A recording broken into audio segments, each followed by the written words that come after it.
Welcome to 95 news. ప్రతిక్షణం ప్రజాక్షేమం కోసం బులెటిన్లో ముందుగా హెడ్లైన్స్ చూద్దాం.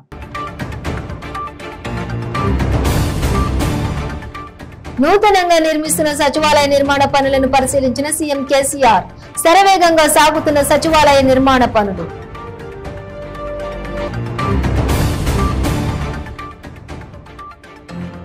లిక్కర్ స్కామ్ లో నేడు ఈడీ ఎదుట హాజరు కానున్న తెలంగాణ ఎమ్మెల్సీ కవిత. విచారణ ఏ మలుపు తీసుకోనుందో అని సర్వత్రా ఉత్కంఠ.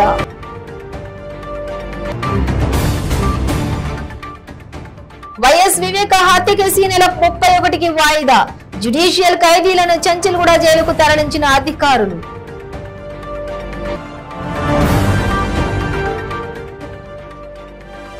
అవినాష్ రెడ్డిని సోమవారం వరకు అరెస్ట్ చేయొద్దన్న తెలంగాణ హైకోర్టు. కేసు పూర్తి వివరాలు సోమవారం సమర్పించాలని సిబిఐకి ఆదేశాలు. ఇక డీటెయిల్స్ చూస్తే నూతనంగా నిర్మిస్తున్న సచివాలయ నిర్మాణ పనులను సీఎం కేసీఆర్ పరిశీలించారు. కాంట్రాక్టర్లతో మాట్లాడి పనుల వివరాలను తెలుసుకున్నారు. సచివాలయ నిర్మాణ పనులు శరవేగంగా సాగుతున్నాయి. దాదాపు పనులు పూర్తి కావస్తున్నట్లు వారు తెలిపారు. బయట రోడ్లను కేసీఆర్ పరిశీలించారు. భవనం మొత్తం కలియ తిరిగి పలు సూచనలు సలహాలు ఇచ్చారు. తెలంగాణ ప్రభుత్వం ఎంతో ప్రతిష్టాత్మకంగా నిర్మిస్తున్న నూతన సచివాలయాన్ని ఏప్రిల్ 30వ తేదీన ప్రారంభించాలని ముఖ్యమంత్రి నిర్ణయించినట్లు తెలుస్తోంది. వాస్తవానికి సీఎం కేసీఆర్ పుట్టినరోజు సందర్భంగా ఫిబ్రవరి 17న సచివాలయాన్ని ప్రారంభించాలని నిర్ణయించారు. తర్వాత దాన్ని ఏప్రిల్ 14వ తేదీకి వాయిదా వేశారు. తాజాగా ఏప్రిల్ 30న ప్రారంభించాలని సీఎం కేసీఆర్ నిర్ణయించినట్లు తెలుస్తోంది. అలాగే జూన్ 2న అమరవీరుల స్మారక స్తూపం ప్రారంభించాలని నిర్ణయం తీసుకున్నట్లు తెలుస్తోంది. అంబేద్కర్ విగ్రహాన్ని ఆయన జయంతి అయినటువంటి ఏప్రిల్ 14న ఆవిష్కరించాలని రాష్ట్ర కేబినెట్ ఇప్పటికే నిర్ణయించింది.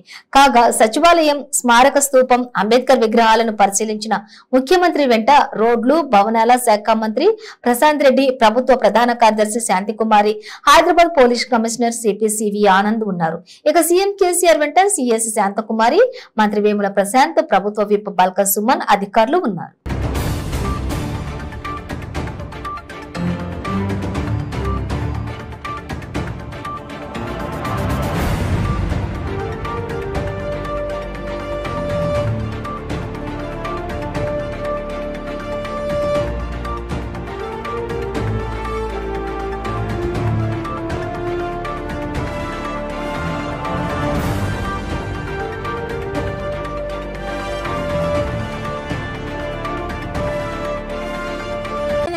అన్న సైడ్ సైడ్ ఏ బండి ఈ బండి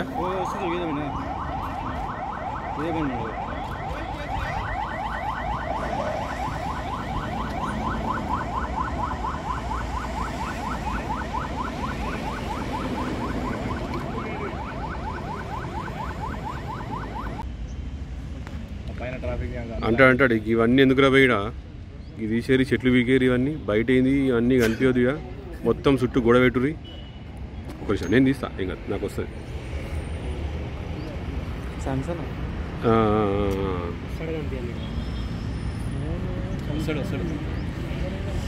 ఈ చెట్లు వీకురి ఇది విగ్రహం వీకేసరి ఇవన్నీ ఏంది శతశతన మీటర్ అంటాడు.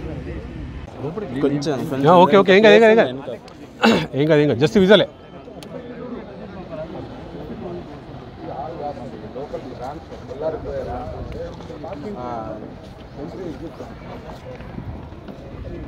చిన్న రూపట్లే వాళ్ళు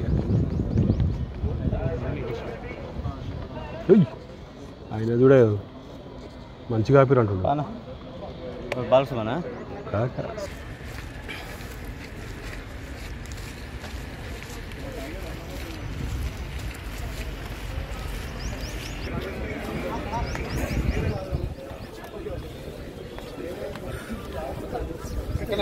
ఓకే ఓకే సైడ్ అన్న కొంచెం సైడ్ జరగరా ప్లీజ్. ఓకే ఏం పోను ముందుకేం పోము.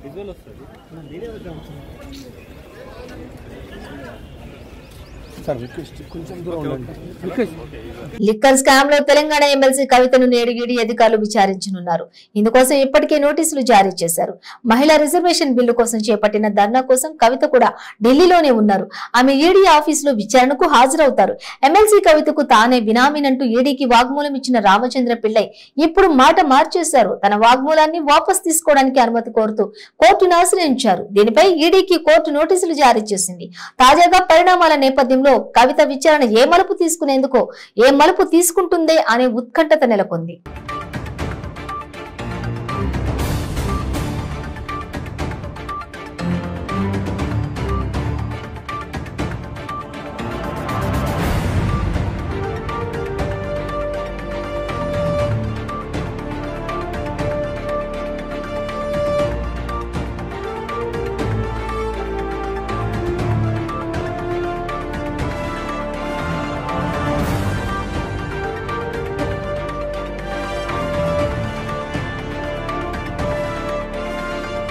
వైఎస్ వివేక హత్య కేసును సిబిఐ కోర్టు ఈ నెల 31కి వాయిదా వేసింది. ఈ కేసులో విచారణకు జ్యుడిషియల్ ఖైదీలుగా ఉన్న సునీల్ యాదవ్, ఉమాశంకర్ రెడ్డి, దేవిరెడ్డి శివశంకర్ రెడ్డితో పాటు గంగిరెడ్డి, దస్తగిరి హాజరయ్యారు.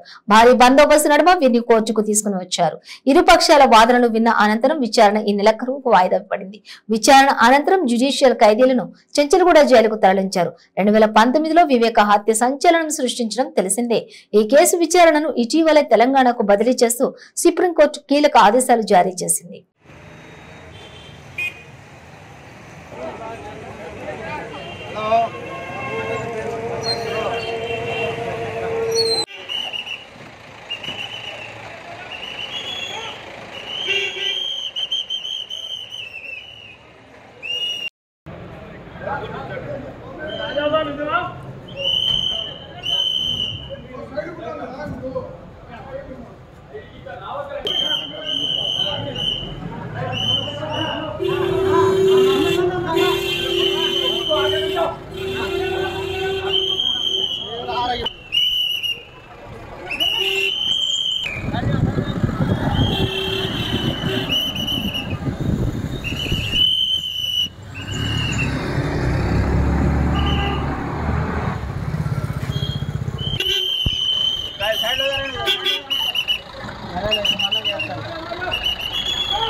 ఆంధ్రప్రదేశ్ మాజీ మంత్రి వైసీపీ నేత వైఎస్ వివేకానంద రెడ్డి హత్య కేసు విచారణలో సిబిఐ వేగం పెంచింది. ఈ కేసులో ఆరోపణలు ఎదుర్కొంటున్న కడప ఎంపీ వైసీపీ నేత వైఎస్ అవినాష్ రెడ్డిని విచారణకు పిలిచింది. దీంతో హైదరాబాద్ లోని సిబిఐ ఆఫీస్ కు ఎంపీ చేరుకున్నారు. విచారణకు హాజరు కావడం వైఎస్ అవినాష్ రెడ్డికి ఇది మూడోసారి కావడం గమనార్హం. ఇక గతంలో జరిగిన 28న ఒకసారి, ఫిబ్రవరి 24న మరోసారి ఆయనను అధికారులు విచారించారు. మరోవైపు ఈ కేసులో ఆరోపణలు ఎదుర్కొంటున్న సునీల్ యాదవ్, ఉమాశంకర్ రెడ్డి, దేవిరెడ్డి శివశంకర్ రెడ్డి, గంగిరెడ్డి, దస్తగిరి చెంచల్గూడ జైల్లో జ్యుడిషియల్ ఖైదీలుగా ఉంటున్నారు. వివేక హత్య కేసు విచారణలో భాగంగా తనపై తీవ్రమైన చర్యలు తీసుకోకుండా ఆదేశించాలని వైఎస్ అవినాష్ రెడ్డి తెలంగాణ హైకోర్టును ఆశ్రయించారు. ఈ మేరకు ఆయన తన లాయర్ ద్వారా పిటిషన్ దాఖలు చేశారు. ఇప్పటి వరకు సిబిఐ 2 అభియోగ పత్రాలు దాఖలు చేసిందని, తాను నేరం చేసినట్లు అందులో ఎలాంటి ఆధారాలు చూపలేదని తన పిటిషన్ లో పేర్కొన్నారు. ఈ పిటిషన్ ను విచారించిన కోర్టు ఇప్పటి వరకు అవినాష్ రెడ్డిని విచారించిన ఆడియో, వీడియోలు సోమవారం కోర్టు ముందు ఉంచాలని సిబిఐని ఆదేశించింది. అప్పటి వరకు అవినాష్ రెడ్డిని అరెస్టు చేయవద్దని ఆదేశాలు జారీ చేసింది. మంగళవారం సిబిఐ ముందు హాజరు కావాలని అవినాష్ రెడ్డికి తెలిపింది.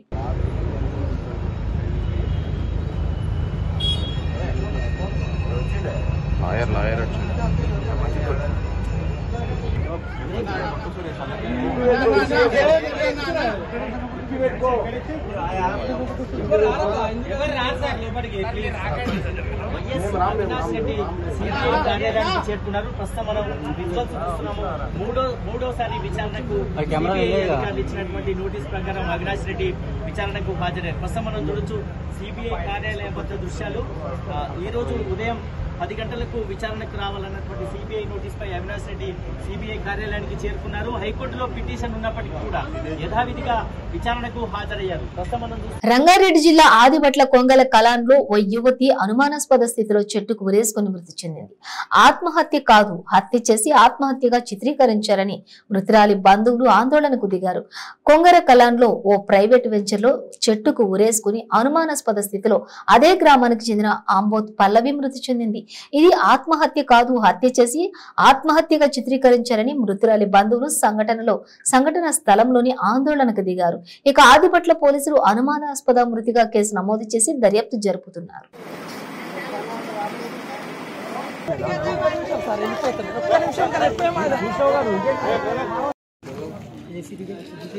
కంప్లైంట్ ఇచ్చిన సార్ బిడ్డ పొద్దున డ్యూటీకి పోయింది బండర్లాల 6:30కు వస్తుంది ఆమె. ఇవాళ బండి లేదు, బండి మీ డాడీని పంపించాలా అని అంటే నేను వచ్చేస్తున్నా మమ్మీ అన్నది. 7 గంటలకు ఫోన్ చేసిన నేను, లేట్ అయితే మమ్మీ నేను 7:30 వరకు వస్తా అని అన్నది. 8 గంటలకు ఫోన్ చేసిన, ఈ హోటల్ కాడ ఉన్నా అని చెప్పింది. తర్వాత బిజీ టౌన్ లో పెట్టుకుంది మా అందరు నంబర్లు. ఆదిపట్ల బీచ్ లో పోయి కంప్లైంట్ ఇచ్చిన. ఎన్ని గంటలకు ఇచ్చారు? 9:30కు పోయినాను సార్. ఆడ చెప్పి అప్పుడే ట్రాక్ చేసి పట్టుకుంటే ఇక్కడ ఉందంటే మొత్తం దేవులాడినాం. ఈ దాకా వచ్చి దేవులు ఆడలే, మీరు పండుకోండి నైట్ పూట ఎక్కడ దొరకరు అని చెప్పేసాడు అల్లంగా పోలీసు వాళ్ళు. పెద్ద బిడ్డకు కానిస్టేబుల్ కి ఇస్తే వాళ్ళు నా బిడ్డకు మస్తు టార్చర్ పెడితే ఈపీఎస్ లో పోయి కేసు పెట్టినా. ఆ పిల్ల జీవితం ఆగమైంది, వీటి ఆకలి తీసుకొని ఇంట్లో కూర్చుంది సార్. 2 బిడ్డలకు న్యాయం చేయలేదు సార్. ఆపియే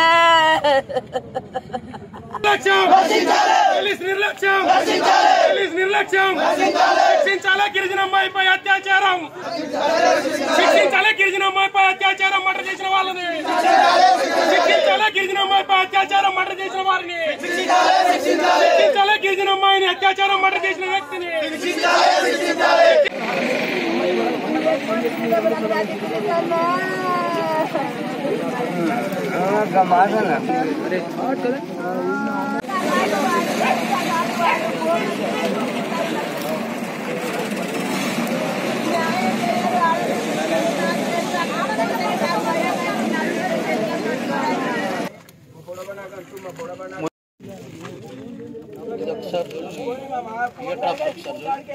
$60 feet road sir. ఇది రోడ్ కి ఎంత దూరంలో అది అటెంప్ట్ జరిగింది మీరు చూడండి ఒకసారి. మీరు ఒక సైరన్ ఇస్తే ఏ ఒక్కరైనా అందుబాటులో ఎవరు ఉండరు. నాకు ఒక చిన్న వినోభం సార్, నాకు డిమాండ్ అని అనుకోకండి, ఇంకేదని అనుకోకండి. కానీ సార్ మా చెల్లె, మా గిరిజన బిడ్డ మా ఇంట్లో జరిగిన సందర్భం కాబట్టి మాకెంత దుఃఖం ఉంటుందో మీకించాలి తప్ప మాకందరికి డైవర్షన్ చేసి మాకేదో చెప్పి చెప్పి మీరు ఏదో పక్కా జరగాలి బాబు, మీకు జరిగే అన్యాయం మీకు జరగవచ్చు, కానీ ప్రతి ఇంట్లో అమ్మాయిలు ఉన్నారు అని చెప్పేసి మీరు దీనికి మాత్రం టాపిక్ డైవర్షన్ చేసే మాటలు మాట్లాడొద్దు సార్. స్వీకరించిన దేవుడు అనేవాడు అంబేద్కర్ దేవుడు. దాని తర్వాత మా అన్యాయానికి ఇప్పుడు ఉన్న ప్రజెంట్ సహకరించి మా అన్యాయానికి తొలగించే వారు ఎవరంటే మర్డర్ జరిగిందో వాళ్ళకైతే ఏ విధంగా అయితే ఎన్కౌంటర్ జరిగిందో ఆ విధంగా ఎన్కౌంటర్ జరగాలి. లేదంటే ప్రజా శిక్ష చేయించాలి, ప్రజల లోపల ఉరి శిక్ష చేయించాలి. ఇట్లాంటి ఘటన మరి ఇంకొకరికి జరగకూడదు. ఇట్లాంటి ఘటనలు జరుగుతూనే ఉన్నాయి. ఇది కాకుండా ఇంకా వేటివ్ news. Adipatla police station village నుంచి పల్లవి అనే అమ్మాయి మండలాల్లో పనిచేస్తుంది. ఈ అమ్మాయి నిన్న రాత్రి ఈవినింగ్ ఇంటికి రాలేదు అని చెప్పి ఒక కంప్లైంట్ రావడం జరిగింది. దాన్ని 8:30 టైంలో పోలీస్ స్టేషన్కి వీళ్ళు రావటం, తల్లిదండ్రుల సహకారంతో పోలీస్ పార్టీని పెట్రోలింగ్ చేసి ఈ ఏరియాలో వెతకడం జరిగింది. ఆ అమ్మాయి దగ్గర ఒక ఫోన్ ఉంది, కానీ ఆ అమ్మాయి ఫోన్ స్విచ్ ఆఫ్ ఉండటంతో ఆ టవర్ లొకేషన్ ఎక్కడైతే వచ్చిందో దాని రేడియస్లో అన్ని వెతికారు. ఆ క్రమంలోనే ఈ అమ్మాయికి వేరే వ్యక్తితో పరిచయం కూడా ఉంది అంటే అతన్ని కూడా పట్టుకురావటం, అతన్ని పట్టుకొని కూడా చుట్టుపక్కల వెతకడం జరిగింది. కానీ దురదృష్టవశాత్తు ఆ ఫోన్ స్విచ్ ఆఫ్ ఉండటం, ఎగ్జాక్ట్గా లేకపోవటం, టవర్లు అవి వేరే ఆధారాలు లేనందుకు రాత్రి దొరకలేదు. పొద్దున్నే చూసే వరకు ఆమె చెట్టుకి అక్కడ ఉరి వేసినట్లుగా ఉంది కనిపించింది. తల్లిదండ్రులు కానీ గ్రామస్తులు కానీ దీంతో ఆమె ఊరేసుకుందా లేకపోతే ఏమైనా హత్య చేసి ఊరేసారా అనే విధానం మీద మాకు కంప్లైంట్ చేయడం జరిగింది. దాని మీద ఇప్పుడు పిఎంఈ అయిపోయిన తర్వాత వెంటనే ఒక రిపోర్ట్ అయితే షార్ట్ ఒపీనియన్ వస్తుంది. దానికి రీజన్ ఎగ్జాక్ట్ రీజన్ ఎవరైనా చంపి ఊరేసారా లేకపోతే ఆమె చనిపోయిందా అనే దానికి రీజన్ తెలిసిపోతుంది. అదేవిధంగానే దాని ప్రకారంగా చేస్తాం. ఈ అమ్మాయికి చావుకి ఎవరైతే కారణం ఉంటారో వాళ్ళని తప్పకుండా అది వెంటనే అరెస్ట్ చేస్తాము.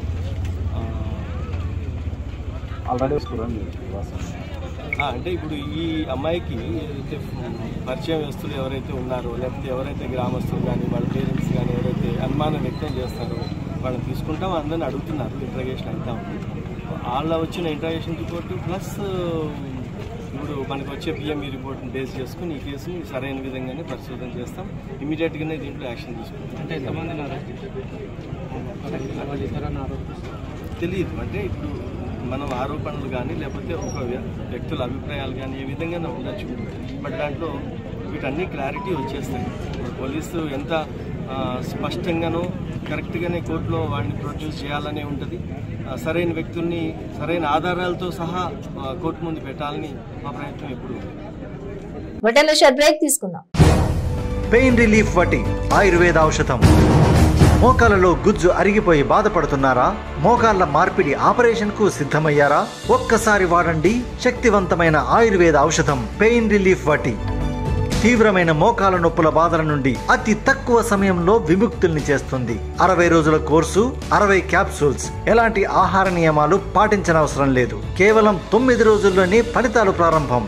మోకాలలో నొప్పి తగ్గుతుండడం మీరే గమనిస్తారు. తీవ్రమైన మోకాల నొప్పుల నుండి శాశ్వత పరిష్కారానికై వాడండి పెయిన్ రిలీఫ్ వటి. చరక సంహిత ఆధారంగా రూపొందించబడిన ఆయుర్వేద ఔషధం మలబద్ధకం, గ్యాస్, నిద్రలేమి, పీరియడ్స్ మొదలైన సమస్యలను సమర్థవంతంగా నిర్మూలించేందుకు తోడ్పడుతుంది. శక్తివంతమైన ఆయుర్వేద ఔషధం పెయిన్ రిలీఫ్ వటి. తీవ్రమైన మోకాల నొప్పుల నుండి శాశ్వత పరిష్కారానికై వాడండి పెయిన్ రిలీఫ్ వటి ఆయుర్వేద ఔషధం. ఆర్డరుకై స్క్రీన్ పై కనిపిస్తున్న నెంబర్లకు ఇప్పుడే కాల్ చేయండి.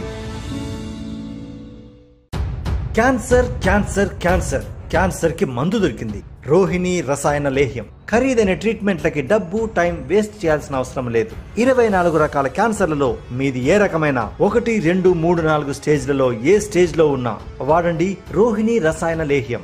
9 రోజుల్లో ఫలితాలు ప్రారంభం. 30 రోజుల్లో క్యాన్సర్ దూరం చేసేందుకు తోడ్పడుతుంది. రోహిణి రసాయన లేహ్యం ప్రభుత్వ ఆయుష్ సంస్థచే ఆమోదింపబడిన 100% మూలికా లేహ్యం రోహిణి రసాయన లేహ్యం. ఇప్పుడే ఆర్డర్ చేయండి. క్యాన్సర్ నుండి సంపూర్ణ ఆరోగ్యవంతులుగా జీవించండి. రోహిణి రసాయన్ 100% ఆయుర్వేదం, GMP certified. Welcome back to 95 news. Irrigation ప్రాజెక్టుల పనులపై శ్వేతపత్రం విడుదల చేయాలని టీడీపీ మాజీ మంత్రి దేవినేని ఉమా డిమాండ్ చేశారు. దొంగ ఓట్ల పరిస్థితి వైసీపీ తీసుకుని వచ్చిందని, పాల రైతులను ఎవరు దోచుకున్నారని లోకేష్ పాదయాత్ర వైసీపీలో వణుకు పుట్టిస్తోందని చెప్పారు. లోకేష్ పాదయాత్ర రికార్డు సృష్టించబోతోందని, ప్రభుత్వం చేసిన దోపిడీపై లోకేష్ మాట్లాడుతున్నారని చెప్పారు. ఎక్కడన్నా జిల్లా కలెక్టర్ మాట్లాడుతూ ఉన్నాడా? అమూల్ డైరీ జిల్లాకి ఎందుకు రాలా? ఎందుకు రాలా? కర్నూలు డైరీ అమూలాడికి ఎందుకు కట్టబెడుతున్నారు? ప్రకాశం డైరీ ఎందుకు అమూల్ కప్ చెప్పారు? పాల రేట్లు ఈ జిల్లాలో ఎంత వస్తున్నాయి? సామాన్యుడికి డబ్బులు వస్తున్నాయా? మీకు మీ డైరీలకే పాలు పోయాలి కదా. మొత్తం ఖనిజ సంపద ఏంటి? Land, sand, wine, mine, cent పట్టాలతో సహా జిల్లా అంతా దొంగల దోపిడీలాగా ఎమ్మెల్యేలు, మంత్రులు దోపిడీ చేస్తా ఉంటే లోకేష్ బాబు బట్టలు తీసి మీ అవినీతి చరిత్ర అంతా చెప్పాడు. దమ్ముగా, ధైర్యంగా ప్రజల ముందు, ప్రజల మధ్యలో మాట్లాడాడు. ఏం చర్చ కావాలి? కుర్చీ లాక్కెళ్ళే ముఖ్యమంత్రి ఎవడన్నా ఉన్నాడా ఈ దేశంలో? స్టూల్ లాక్కెళ్తావా? కుర్చీ లాక్కెళ్తావా? నీ కుర్చీ అట్టాగో ప్రజలు లాగేస్తారు జగన్ రెడ్డి. రోడ్డు మీద కుర్చీ లాక్కునే అంత అభద్రత బాగుంది. అరే మాట్లాడే మైకి లాక్కుంటారా? చంద్రబాబు నాయుడు గారు గోదావరి జిల్లాకి వెళ్తే అనపర్తిలో 7 కిలోమీటర్లు నడిపించారు రాత్రిపూట. ఆయన మాట్లాడే వ్యాన్ మీద మైక్ లాక్కోవాలనే ప్రయత్నం చేశారు. లోకేష్ బాబు డిఎస్పీలు, సిఐలు, ఎస్ఐలు స్టూల్ లాక్కున్నారు. నీ పోలీసులు ఇవాళ యంత్రాంగం ఎంత దిగజారిపోయిందో చూడండి. కొంతమంది పోలీసు అధికారులు పోస్టింగ్లు కక్కుర్తిపడి, కొంతమంది ఎస్పీలు పోస్టింగ్లు కక్కుర్తిపడి. ఏంటి అరాచకం? ఏంటి దుర్మార్గం? జీవో నెంబర్ 1 వైసీపీ పార్టీ ఎమ్మెల్యేలకి లేదు, మంత్రులకు లేదు, నాయకులకు లేదు. జీవో నెంబర్ 1 లోకేష్ బాబుకు ఉంటుంది, చంద్రబాబు నాయుడుకి ఉంటుంది, తెలుగుదేశం పార్టీ నాయకులకు ఉంటుంది. ఇదా జగన్ రెడ్డి ప్రజాస్వామ్యం. కాబట్టి జగన్ రెడ్డి నువ్వు భయపడుతున్నావు. నువ్వు భయపడుతున్నావు. అందుకనే పిరికితనంతో కుర్చీలు లాక్కుంటున్నావు, స్టూల్స్ లాక్కుంటున్నావు, మైకులు లాక్కుంటున్నావు. ఇవాళ పెద్ద ఎత్తున ప్రజాస్పందన. గుంటూరు జిల్లా పొన్నూరులో ఐజీసీసీ ప్రయాణిస్తున్న కారు బోల్తా పడింది. ఇక నిడుప్రోలు ఇంటూరు మధ్య కారు కాలువలోకి దూసుకెళ్లింది. కారులో 4 ప్రయాణిస్తుండగా వారిలో 2కి గాయాలయ్యాయి. పొన్నూరులోని ఓ ప్రైవేట్ హాస్పిటల్ కు తరలించి చికిత్స అందిస్తున్నారు.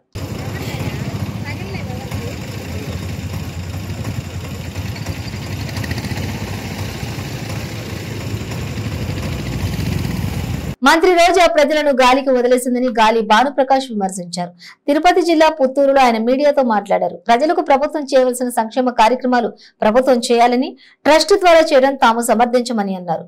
పరిశ్రమలు తీసుకొచ్చి యువతకు ఉపాధి అవకాశాలు కల్పించాలని సూచించారు. టూరిజం మంత్రి టూరిస్ట్ అర్థం కావట్లేదు. ఆస్ట్రేలియా పోతుంది, దుబాయ్ పోతుంది, సింగపూర్ పోతుంది, అంటే చెప్పుకోదగ్గ దేశాలు అన్ని తిరిగేస్తా ఉంది. ఆమె టూరిజం మంత్రి టూరిస్టా? మలేషియా ఎందుకు పోతా ఉంది, సింగపూర్ ఎందుకు పోతా ఉంది, దుబాయ్ ఎందుకు పోతా ఉంది?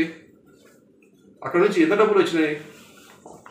పెట్టే టికెట్ డబ్బులు కానీ హోటల్ డబ్బులు కానీ ఖర్చు కానీ వస్తుందా రావట్లేదా మాకు? అంటే ప్రజాధనంతో ఈమె షికారు తినడానికి చెప్తే ఎందుకు మనకి రావట్లే? అది ఆమె ఇవాళ ఉన్న పరిస్థితి. ఆంధ్రప్రదేశ్లో కానీ నగిరిలో కానీ ఆమె చేసే ప్రవర్తన చేష్టలు కానీ ఇది ఖచ్చితంగా గైర్హీన పని. ఖచ్చితంగా పెద్దలు చూస్తున్నారు. ఖచ్చితంగా రానున్న రోజుల్లో మిమ్మల్ని ఖచ్చితంగా ఇంటికి పంపించడం ఖచ్చితం ఖాయం. ఉద్యోగోపాధ్యాయులపై వైసీపీ ప్రభుత్వ వేధింపులు ఆపాలని, సిపిఎస్ రద్దు చేయాలని వామపక్ష పార్టీలు డిమాండ్ చేస్తున్నాయి. ఓపీఎస్ అమలు చేయాలని, ఉద్యోగుల జీతాలు వెంటనే చెల్లించాలని కోరుతూ సిపిఎం, సిపిఐ విశాఖ జిల్లా కమిటీల ఆధ్వర్యంలో విశాఖలోని జీవీఎంసీ గాంధీ విగ్రహం వద్ద నిరసన కార్యక్రమం జరిగింది. ఈ సందర్భంగా సిపిఎం, సిపిఐ నాయకులు మాట్లాడుతూ ముఖ్యమంత్రి జగన్ అధికారంలోకి వస్తే మాట తప్పను, మడమ తిప్పను అని చెప్పి ఇప్పుడు ఉద్యోగుల విషయంలో నిర్లక్ష్యంగా వ్యవహరిస్తున్నారని మండిపడ్డారు. సీఎం మాట తప్పిన కారణంగా ఉద్యోగులు ఇబ్బందులు పడుతున్నారని అన్నారు. ముఖ్యమంత్రి మాట మీద నిలబడే వ్యక్తి అయితే ఉద్యోగులకు సిపిఎస్ రద్దు చేసి ఓపీఎస్ అమలు చేయాలని డిమాండ్ చేశారు. ఉద్యోగుల ఉపాధ్యాయులపై నిర్బంధం చేసి రాష్ట్ర ప్రభుత్వ విధానాలను నశించాలి. ఉద్యోగులు ఉపాధ్యాయులపై నిర్బంధం చేసి రాష్ట్ర ప్రభుత్వ విధానాలు న్యాయపడ్డ డిఏలు వెంటనే ఇవ్వాలి. ప్రతి నెల 1వ తారీఖున ఎంప్లాయీ జీతాలు వెంటనే ఆన్లైన్ పేమెంట్ చేయాలి. ఓపీఎస్ ని అమలు చేయాలి. సిపిఎస్ ని రద్దు చేసి ఓపీఎస్ ని వెంటనే అమలు చేయాలి. వాడుకున్న డబ్బులు 3,000 కోట్లు ఇవ్వాలి. వాడుకున్న 3,000 కోట్ల రూపాయలు ఏదైతే ఎంప్లాయీస్ డబ్బు ఉందో వాళ్ళ వెంటనే నిధికి ఏర్పాటు చేయాలి. వామపక్ష పార్టీల ఐక్యత. కాంట్రిబ్యూటరీ పెన్షన్ స్కీమ్ వల్ల ఉద్యోగస్తులు, ఉపాధ్యాయులు తీవ్రంగా అన్యాయానికి గురవుతున్నారు. గత ప్రభుత్వాలు అన్యాయం చేశాయి. మాకు అధికారం ఇవ్వండి, మీ అధికారం రాగానే సిపిఎస్ రద్దు చేసి ఓపీఎస్ని పాత పెన్షన్ స్కీమ్ని కొనసాగిస్తామని చెప్పని జగన్మోహన్ రెడ్డి ప్రభుత్వం ఆ రోజు ప్రకటించింది. అధికారం ఇచ్చారు ప్రజానీకం. ఆ సందర్భంగా చెప్పింది ఏంటి? నేను మాట ఇచ్చానంటే మాట తప్పను, మడం తిప్పను, అమలు చేసి తీరుతానని చెప్పని. 4 ఏళ్ళు అయింది. సిపిఎస్ని పక్కన పెట్టేశారు, ఓపీఎస్ని పక్కన పెట్టేశారు. సిపిఎస్ అమలు చేయడం కోసం పూనుకుంటూ ఉన్నారు. ఇది జగన్మోహన్ రెడ్డి ఇచ్చిన మాటకి విరుద్ధమైనది ఇది. కాబట్టి జగన్ గారిని అడుగుతున్నాం మేము, మీ మడమేమైంది, మీ మాట ఏమైంది? నిజంగా మీ మాట మీద నిలబడే వ్యక్తి అయితే ఖచ్చితంగా సిపిఎస్ రద్దు చేసి ఓపీఎస్ని అమలు చేయమని చెప్పని మేము వాపస్ పార్టీగా డిమాండ్ చేస్తున్నాం. అలాగే రాష్ట్రంలో ఎప్పుడూ లేని విధంగా ఉద్యోగస్తులు సకాలంగా జీతాలు ఇవ్వట్లేదు. జీతాలు లేకపోతే పరిపాలన ఏ విధంగా సాగుతుంది? విద్యా విధంగా సాగుతుంది? ఇది ప్రభుత్వం ఆలోచించాల్సిన విషయం. ఈ జగన్ ప్రభుత్వ పాలనలోనే ఈ విధంగా సాగుతూ ఉంది. ఇప్పుడు గతంలో ఎప్పుడు లేని పరిస్థితి. ఉద్యోగస్తులు తమ హక్కుల కోసం, జీతభత్యాల కోసం కానివ్వండి, లేకపోతే సిపిఎస్ రద్దు కోసం కానివ్వండి, వాళ్ళు చట్టపరిధిలో ఆందోళన చేస్తుంటే విజయవాడ వెళ్ళేవారు, రైల్వే స్టేషన్లో అరెస్ట్ చేస్తారు, బస్ స్టేషన్లో అరెస్ట్ చేస్తారు, ఇళ్ల ధర అరెస్ట్ చేస్తారు, స్టేషన్లు నిర్బంధిస్తారు. ఇందుకోసమైనా జగన్మోహన్ రెడ్డి గారు మీకు అధికారం ఇచ్చిందని చెప్పి ప్రశ్నిస్తూ ఉన్నాం. వైసీపీ ప్రభుత్వ హయాంలో ముస్లింలకు చేసిందేమీ లేదని మైనార్టీ హక్కుల పరిరక్షణ సమితి లీగల్ టీం రాష్ట్ర ప్రధాన కార్యదర్శి అబ్దుల్ సలీం అన్నారు. గత ప్రభుత్వ హయాంలోనే మైనార్టీలకు పథకాలు అమలు జరిగాయని అన్నారు. విశాఖలోని ప్రెస్ క్లబ్ లో నిర్వహించిన మీడియా సమావేశంలో ఆయన మాట్లాడారు. వైజాగ్ రాజధాని అని చెప్పి విశాఖలో ఉన్నటువంటి 3,000 ఎకరాల వర్క్స్ బోర్డు భూములను కొట్టేయాలని చూస్తున్నారని ప్రశ్నించారు. మైనార్టీ హక్కుల పరిరక్షణ సమితిగా మైనార్టీ హక్కులపై పోరాడతామని స్పష్టం చేశారు. ముస్లింలకు ప్రభుత్వం చేసిన దానిపై శ్వేతపత్రం విడుదల చేయాలని డిమాండ్ చేశారు. మేము అది చేసేసాము, మేము ఇది చేసేసాము, నేనే దర్గా, నేనే గాడిది గుడ్డు అని చెప్పేసి ఏదేదో పెద్ద పెద్ద మాటలు మాట్లాడుతున్నటువంటి వ్యక్తికి మేము చాలా స్పష్టంగా ఒక విషయం చెప్పదలుచుకుంటున్నాం. అదేంటంటే ఈ రోజు రాష్ట్రంలో దుల్హన్ పథకం అదేవిధంగా విదేశీ విద్యా పథకం గత ప్రభుత్వ హయాంలో బ్రహ్మాండంగా అమల్లోకి జరిగినాయి. అందులో ఏమాత్రం లేదు. తప్పు చేసిన వాడిని తప్పు అని చెప్తాము. ఎవరైనా మంచి చేస్తే కనుక ఎస్ మీరు మంచి చేశారని చెప్పేసి చెప్పాల్సినటువంటి బాధ్యత కూడాను బాధ్యతాయుతమైనటువంటి పౌరులుగా మాపై ఉంది. ఇప్పుడు చూసుకుంటే కనుక ఏదైతే ఈ మొత్తం వ్యవహారం ఉందో దీంట్లో కనుక మీరు చూసుకుంటే కనుక కేవలం 3,500 కోట్ల రూపాయలు మాత్రమే మీరు ఖర్చు పెట్టింది. ఇప్పుడు మేము ఏదైతే హైకోర్టులో మాకు ఒక లీగల్ టీం అనేది ఉంది. ఆ లీగల్ టీంకి ఒక దాదాపు 17 regular practising advocates high court regular practising advocates ఉన్నారు. మాతో పాటు అబ్దుల్ సలీం గారు కూడా ఉన్నారు. ఆయన రాష్ట్ర ప్రధాన కార్యదర్శిగా వ్యవహరిస్తున్నారు. మేము వేసినటువంటి ప్రజా ప్రయోజన వ్యాజ్యం పిల్ వేసిన తర్వాత మాత్రమే ఈ రాష్ట్ర ప్రభుత్వము దుల్హన్ పథకం కానివ్వండి లేకపోతే విదేశీ విద్యా పథకం కానివ్వండి తప్పక ఇంకా వీడు వదిలిపెట్టాడు అని చెప్పేసి అనుకున్న తర్వాత వాళ్ళు ఈ పథకాల్ని అమలు చేశారు. దాని యొక్క ఘనత కూడాను మైనార్టీ హక్కుల పరిరక్షణ సమితికి మాకు చెందుతుంది తప్ప మీకు ఏమాత్రం కూడాను చిత్తశుద్ధి లేదు అన్న సంగతి మీరందరూ కూడాను గమనించాల్సినటువంటి అవసరం ఉంది. అట్ ద సేమ్ టైం ఈరోజు మీరు చెప్తున్నటువంటి మాటలు వక్ఫ్ ఆస్తుల పరిరక్షణ ఎక్కడండి? ఏదండి వక్ఫ్ ఆస్తుల్లో ఉన్నటువంటి ఏదైతే 2016లో జీవో నంబర్ MS నంబర్ 18 అని చెప్పేసి ఒక బ్రహ్మాండమైనటువంటి జీవో ఉంది. ఆ జీవోని తొంగలోకి తొక్కి మీరు మీ ఇష్టం వచ్చినట్టు విధంగా మీకు ఎక్కడ కూడాను మీకు ఎటువంటి అధికారం లేకపోయినా కానీ జిల్లా కమిటీలు అని చెప్పేసి లేకపోతే ఇంకో కమిటీలు అని చెప్పేసి అటువైపు ముస్లిం సమాజాన్ని అటువైపు వైఎస్ జగన్మోహన్ రెడ్డి గారి ప్రభుత్వాన్ని కూడాను మోసం చేస్తున్నటువంటి ఘనత ఈ వక్ఫ్ బోర్డ్ చైర్మన్కి ఉంది అని చెప్పేసి కూడాను మేము చాలా స్పష్టంగా తెలియజేస్తూ అదేవిధంగా ఏదైతే దాదాపు ఇంతకు ముందు చూసుకుంటే కనుక 5,500 ఎకరాలు ఉన్నటువంటి మన ఇషాక్ మదిని రహమతుల్లాహి అలైహి గారి యొక్క దర్గాలోంచి గతంలో ఉన్నటువంటి ముఖ్యమంత్రి వర్యులు అంటే ప్రస్తుత ముఖ్యమంత్రి వర్యుల యొక్క తండ్రి గారైనటువంటి వైఎస్ రాజశేఖర్ రెడ్డి గారు దాదాపు 2,300 ఎకరాలు అమ్మివేసినటువంటి ఘనత కూడాను ఆ చరిత్ర కూడాను రాష్ట్రంలో కాదు ఇరు తెలుగు రాష్ట్రాల ప్రజలకు అందరికీ కూడాను తెలుసు. కానీ ఇప్పుడు ఏదైతే ఉన్నటువంటి రాజధానిని మీరు అభివృద్ధి చేయకుండా ఇప్పుడు మీరు రాజధాని వైజాగ్ అని చెప్పి చెప్తున్నారు. Okay, that's a different subject. కానీ వైజాగ్ రాజధాని అని చెప్పి పెడుతున్నారంటే ఆ ఉన్న 3,000 ఎకరాలు కూడాను అమ్మేయాలని చెప్పేసి అనుకుంటున్నారా లేకపోతే అది కూడాను అన్యాక్రాంతం చేయాలని చెప్పేసి అనుకుంటున్నారా అని చెప్పేసి మాకు అనేకమైనటువంటి అనుమానాలు కూడా ఉన్నాయి. అదేవిధంగా ఎందుకు ఈ అనుమానాలు ఏర్పడుతున్నాయంటే 20 ఎకరాల స్థలాన్ని మీరు హిందూజా సంస్థకి ఏ రకంగా కట్టబెడతారు? మొత్తం అందరు కూడాను గోల చేసిన తర్వాత అందరు కూడాను ఈ అంశంపై మాట్లాడిన తర్వాత అప్పుడు వచ్చేసి మీరు చెప్పేది ఏంటంటే మీరు వెనక్కి తీసుకుందాం అని చెప్పేసి మేము ఛాలెంజ్ చేస్తాం. మీరు వెనక్కి తీసుకుంటే కనుక దాని గురించి మీరు ఏదైతే మీరు జియో రిలీజ్ చేశారో లేకపోతే ఏదైతే మీరు నోటీస్ రిలీజ్ చేశారో ఆ నోటీస్ని మీరు చూపించే దమ్ము ధైర్యం మీకు లేదు. కాబట్టి ఈరోజు రాష్ట్రంలో అన్ని విధాలుగా కూడాను రాజకీయంగా సామాజికంగా అదేవిధంగా మీకు సంక్షేమ అభివృద్ధి ఫలాల్లో చూసుకున్నా కానీ అన్ని విషయాల్లో ఆత్మగౌరవ విషయంలో కూడాను ఈరోజు రాష్ట్ర ప్రభుత్వం వెన్నుపోటు పొడుస్తుంది. ఏదైతే చెట్టు కొమ్మపై బులెటిన్ ముగించే ముందు హెడ్లైన్స్ మరోసారి. నూతనంగా నిర్మిస్తున్న సచివాలయ నిర్మాణ పనులను పరిశీలించిన సీఎం కేసీఆర్. శరవేగంగా సాగుతున్న సచివాలయ నిర్మాణ పనులు.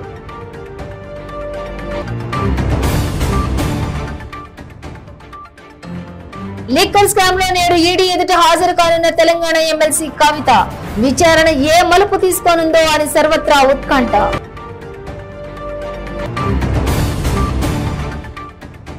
వైఎస్ వివేక హత్య కేసు నెల 31కి వాయిదా. జ్యుడిషియల్ ఖైదీలను చంచల్గూడ జైలుకు తరలించిన అధికారులు.